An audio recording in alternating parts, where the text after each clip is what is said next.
Unless we build it now.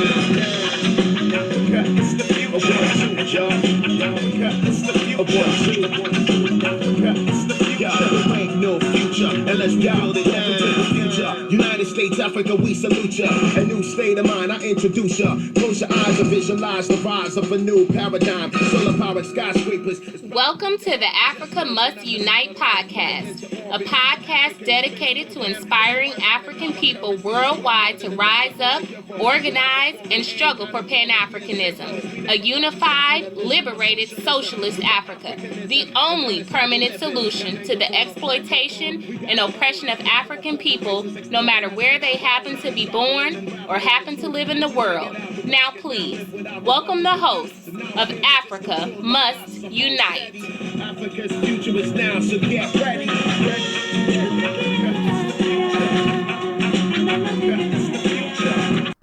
Pan-African and revolutionary greetings. I'm Mama D. And I'm Brother Tokes Adewale. All right, and this is the Africa Must Unite podcast, and we are the Pan-African Revolutionary Socialist Party. And we are getting ready for this beautiful month of April 2025 to talk about something very, very important for all people of African descent, all of global Africa, wherever we are. And Toast, I just want to mention to our listeners that all of our Africa Must Unite podcasts are guided by the content of our annual calendars. And the focus themes of our calendars are guided by what the Pan-African Revolutionary Socialist Party perceives as the most pressing or illuminating issue confronting our people worldwide. The most pressing issues standing in the way of or helping to propel us toward our liberation. And this year, we document the inevitable emergence of a unified socialist Africa. Our theme this year for our whole calendar and all of our podcasts this year is a unified socialist Africa is not only possible, it's coming. And this month, April 2025, Toast, we focus on the emerging unified socialist Africa. We're going to be delighted to talk about that. But as always, we start off with a few important dates in the history of African people and other progressive revolutionary people. Okay, great. I'd like to spotlight at least 4 or 5 dates. We can begin by looking at April 2nd. That was the unfortunate passing of Winnie Mandela, a South African freedom fighter in 2018. Winnie was a very progressive revolutionary fighter. She was fighting before she married Mandela, during her marriage with Mandela, and after her marriage with Mandela. So that's April 2nd. And then I'd like to talk about Paul Robeson, who was born on April 9th. That's in 1898.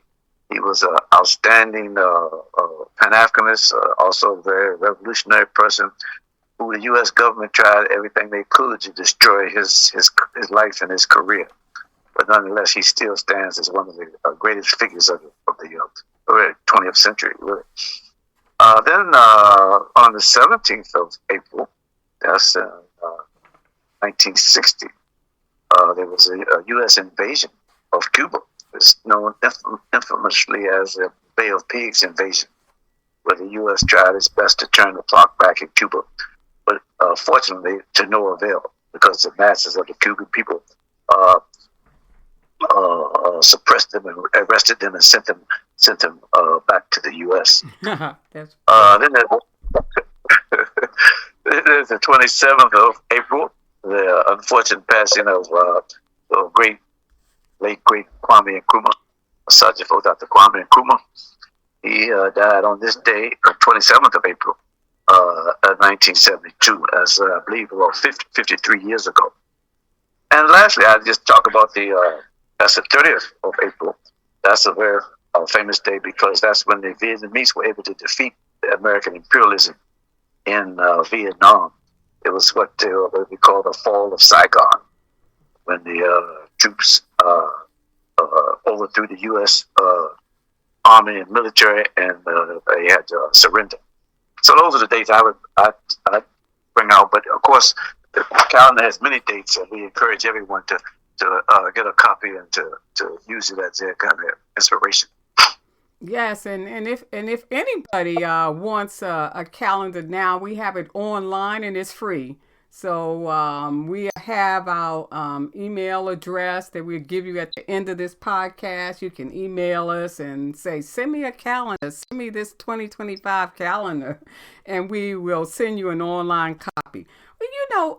Tokes out, it's just interesting, the date in terms of the 30th and the Vietnamese masses defeat the U.S. imperialists. And it just shows us and kind of connects with what we're going to talk about today, that no matter the weaponry of your enemy, the masses are the makers of history, aren't they? They sent them running. So, and I wanted to just say what we know in terms of the 27th of Osajifo, Dr. Kwame Nkrumah, and he passed, as you said, in 1972, and on the 27th, but he was still working, as we know. When we look at that preface of his collection of work, we see that he's working all the way up until he passes, and on behalf of African people. And that is just amazing and just shows his dedication to struggling for the liberation of all African people. Yeah, you're absolutely right. In fact, some of his work came out after he passed. He had written it, and it was published after he passed. So yes, he was just an amazing man. Amazing. We want to read what we actually have in our calendar for this month of April, the Emerge and Unified Socialist Africa, and we just want to read what we have.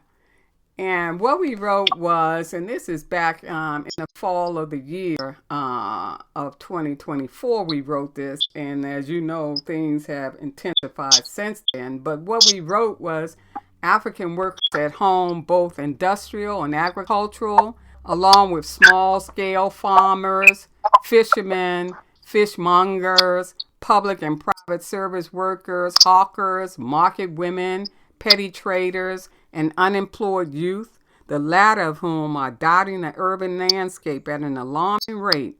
All are being exploited by rapacious imperialism in its neo-colonialist stage of deterioration. However, the potential benefits of Africa's land, labor, and mineral resources, all of which exist in abundance, can only be fully realized when Africa unites and the fruits of its humongous resources, both human and physical, are shared equitably among the masses of its people. This is socialism. In short, the African people at home and abroad can only develop to their fullest potential and reap the material and immaterial benefits of their inheritance when the continent becomes one united socialist nation.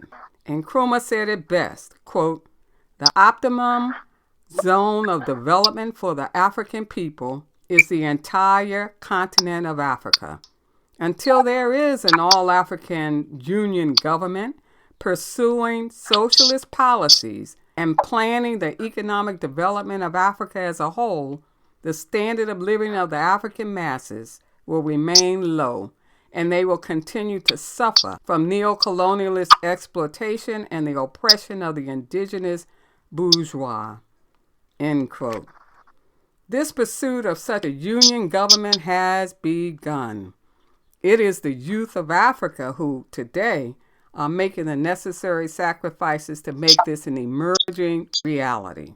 The most recent evidence of this can be seen in the coup d'etats organized by young military officers who have gained power in Mali, Burkina Faso, and Niger. These leaders have formed a pact known as the Alliance of Sahel States, which allows them to cooperate in the event of armed rebellion or external aggression. Not only are these leaders determined to dismantle French neocolonialism in their countries and wherever it can be found in Africa, but also to begin the process of regional unification that portends the emergence of a unified socialist Africa. So this was our April theme, the information on the emerging unified socialist Africa.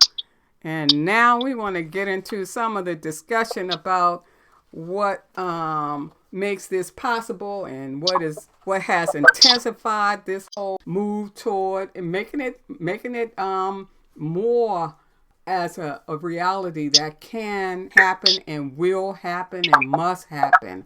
So, Brother Tokes, I want to start with a question for you.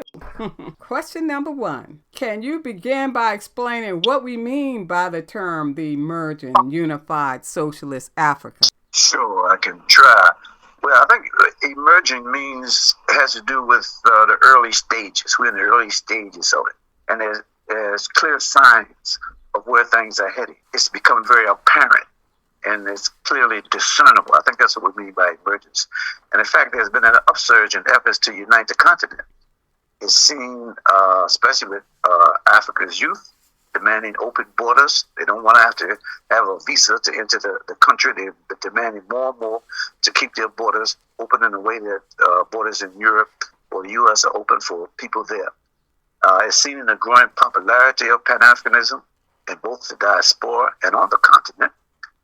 It's seen in how dysfunctional the capitalist system is in meeting the needs of ordinary common citizens. This is emerging very clearly.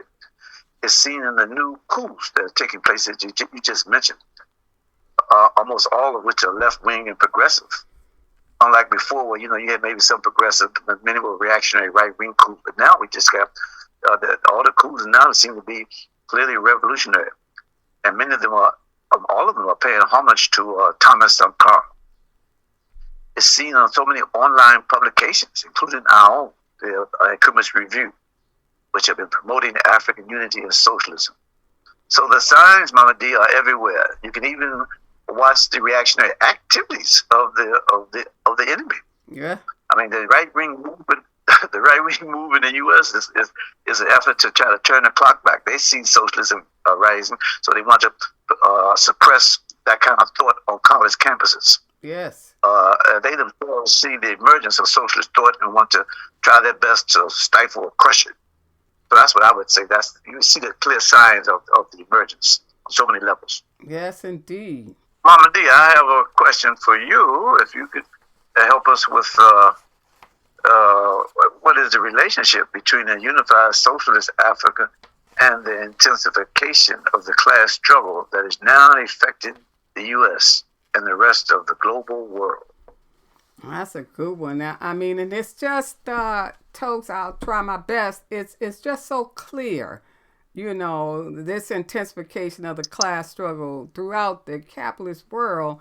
We know it's been increasing, reflecting what we always talk about as a quantitative buildup. It's been increasing for some time. But now, since January, with the enthronement of the Trump administration as the visible representative of the capitalist class in the U.S., it has reached a qualitatively different reality, not just for those of us living in the U.S. And global Africans everywhere, but also for poor and working class people everywhere. And it's all good, is what we're coming to say. This intensification means a more quicker pace toward an emerging unified socialist Africa and emerging socialist world, really.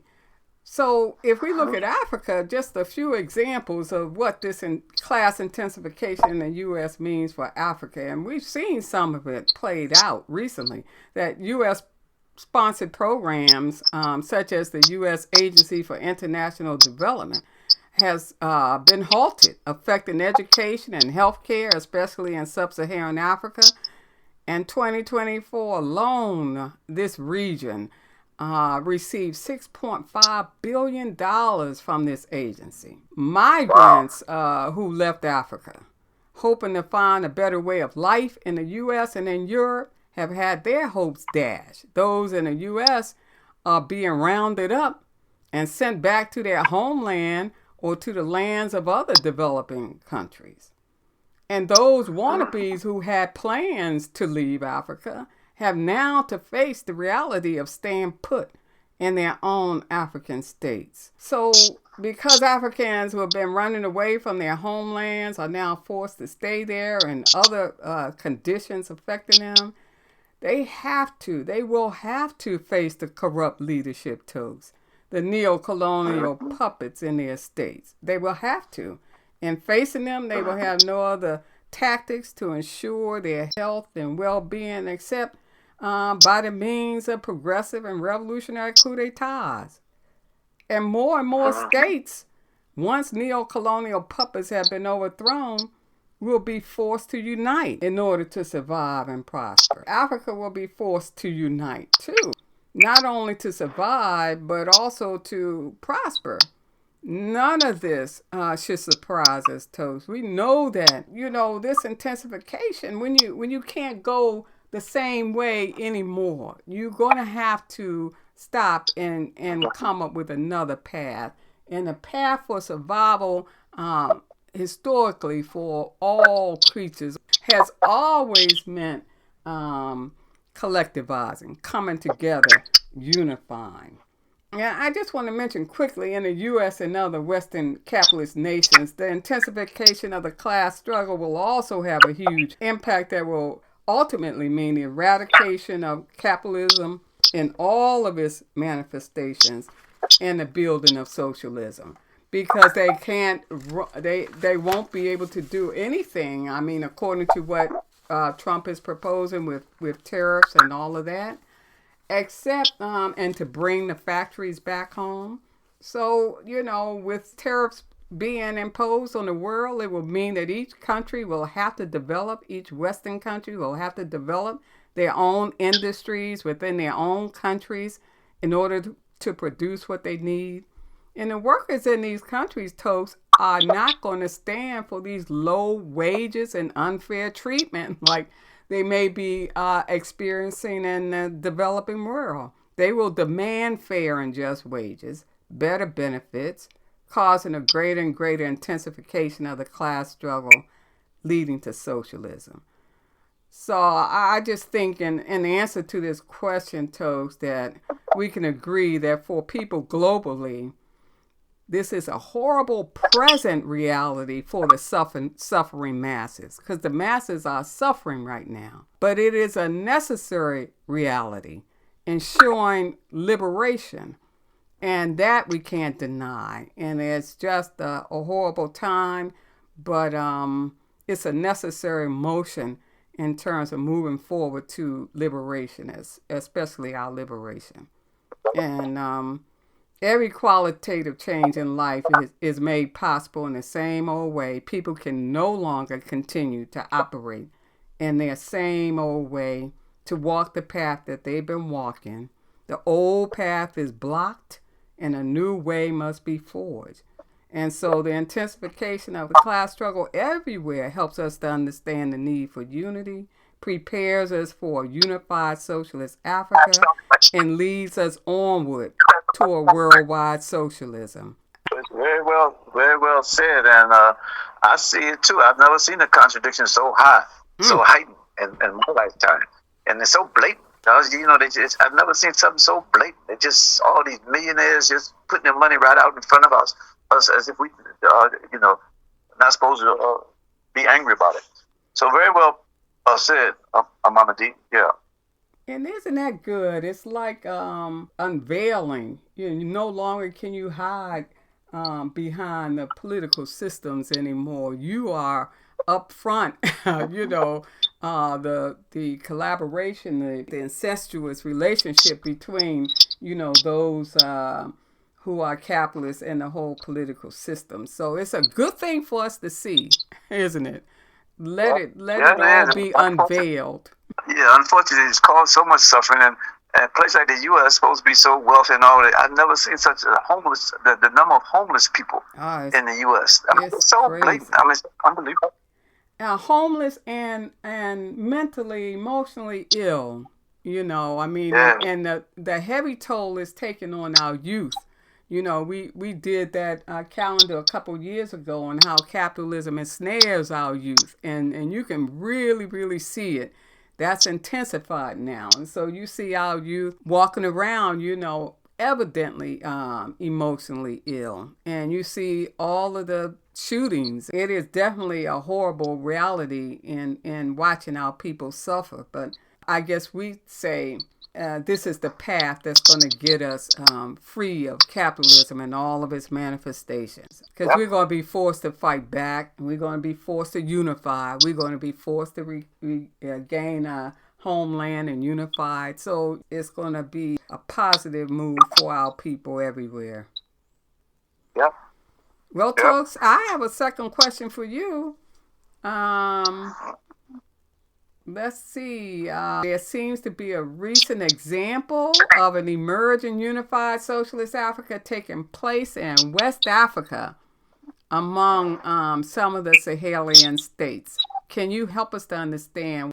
Sure, I can try. I think we've touched on it earlier, but absolutely, Mali, Niger, Burkina Faso, and now possibly maybe even Senegal. But they're all moving with breakneck speed to unite on the one political entity to redirect their country's wealth and resources towards the needs of their people. This is socialism.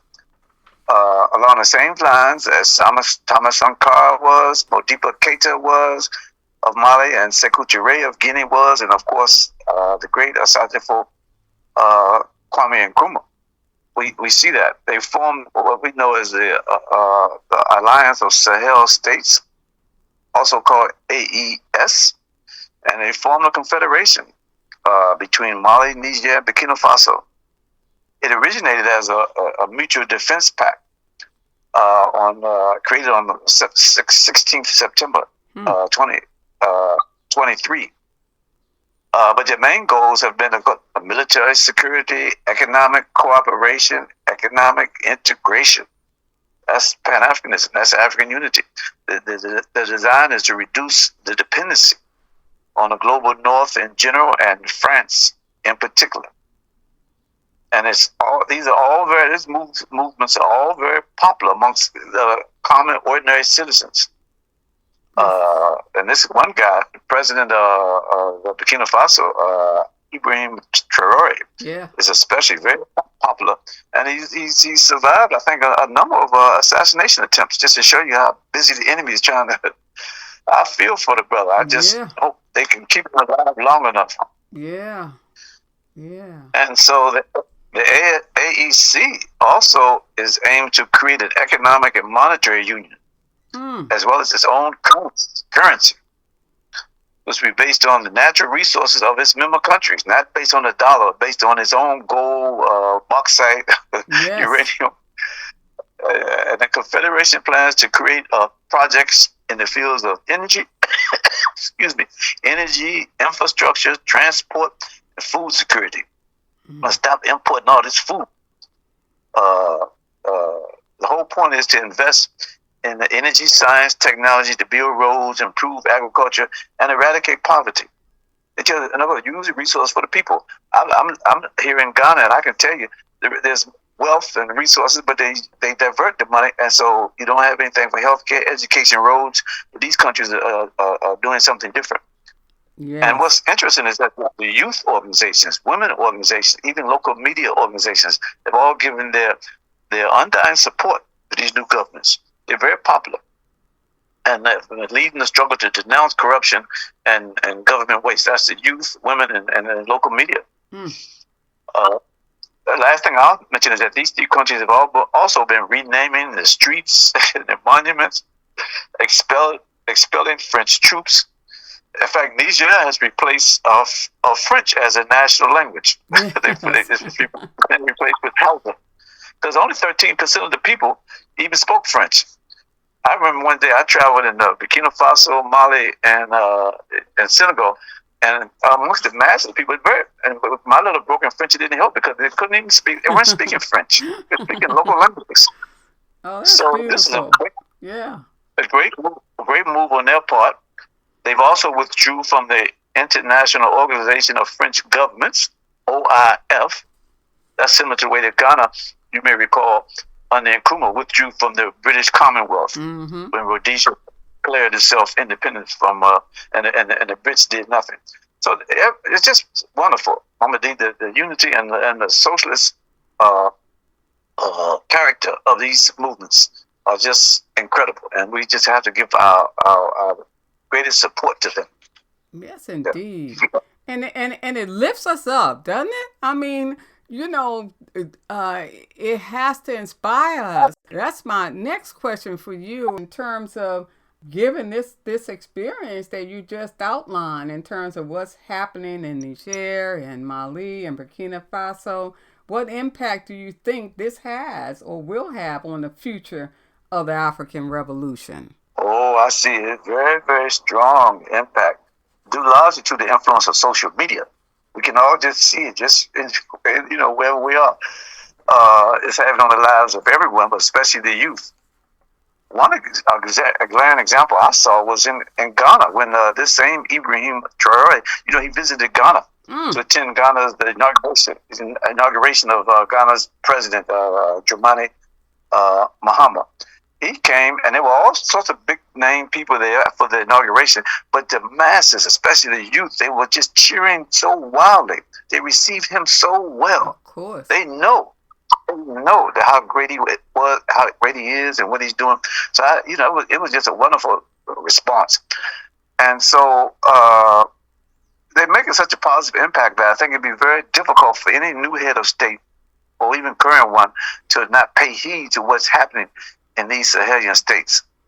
In fact, it reminds me of it's very similar to when Ghana gained its independence in March of 1957. Yeah. In 3 years, 17 countries. That's since 1960. 17 countries gained their independence.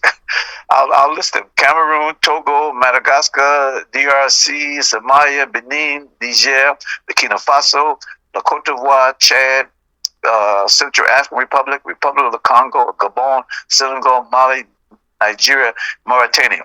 Mamadi, in 3 years, and they called Africa in the 1960s the Year of Africa. This is the same, I think, impact. That's what happens.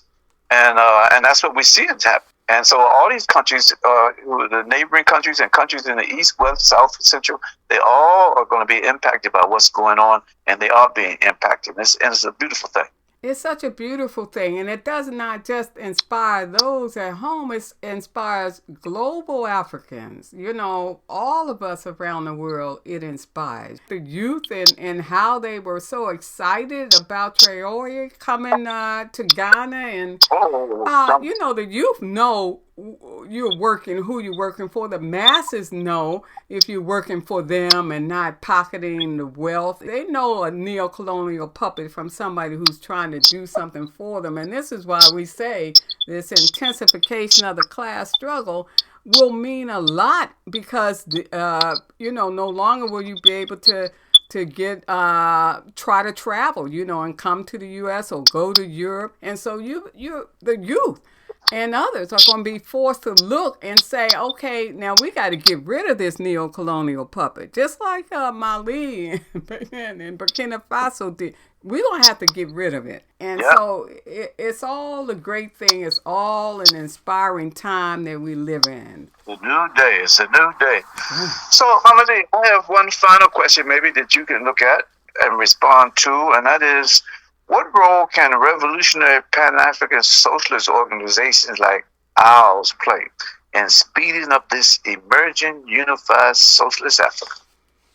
Well, just a couple points, and I think, Tokes, we've been saying this for a while, but Let me start by saying Pan-African Revolutionary Socialist Party, our organization, and other revolutionary Pan-African socialist organizations know that our people's survival and prosperity depend on a unified socialist Africa. And we know that the intensification of the class struggle happening now will force each of our organizations to intensify the political education and organization of our people. The intensification happening by the enemy is an intensification that will happen among ourselves because we have to intensify. The people need us to. Conditions will make us intensify. And most importantly, the unification of all revolutionary Pan-African organizations throughout global Africa will be the key to accelerating a unified socialist Africa. You know, that has been what we've been saying. And our organizations unified will be able to politically educate our people more effectively and in a greater quantity than ever before. And we have more and varied organizing skills to help us. Just think about the skill levels within each of our organizations. And once we come together to form, a unified collective of organizations, how much we'll be able to do. So this intensification of class struggle does not just deal with us as individuals. It's going to deal with us as organizations. Survival on all levels is necessary, and prosperity on all levels. So we all need to come together and unify on all different levels. So I guess I'm going to repeat that to say, in essence, the intensification of the class struggle makes it impossible to struggle as individuals or individual organizations. Today's global climate makes it clear unification is not a luxury, Toast. We know on all levels it is an absolute imperative if African people are both to survive and to prosper. And just one last thing, unification of our organizations does not mean that everyone will agree on everything, but it means that we will agree on fundamental things. For example, on a unified socialist Africa and on the fundamental principles that underlie it, such as humanism, collectivism, and egalitarianism. So we can agree on the fundamental things that will help us survive and prosper, and we don't all have to, be the same and agree on everything. Neither do those 3 states in the Sahel that you just talked about need to agree on every little thing. But they want to agree on what's going to continue to help them to survive and to prosper. And that, I think, the critical thing for organizations like ours is to unify. Keep our names. We are PRSP, all we want. We are this, that. But like Nkrumah talked about in Handbook, we can be a collective of organizations working together for the benefit of a unified socialist Africa.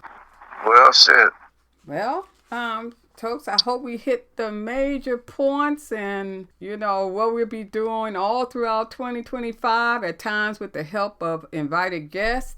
Our focus will be on this 2025 theme of the calendar. A unified socialist Africa is not only possible, it's coming.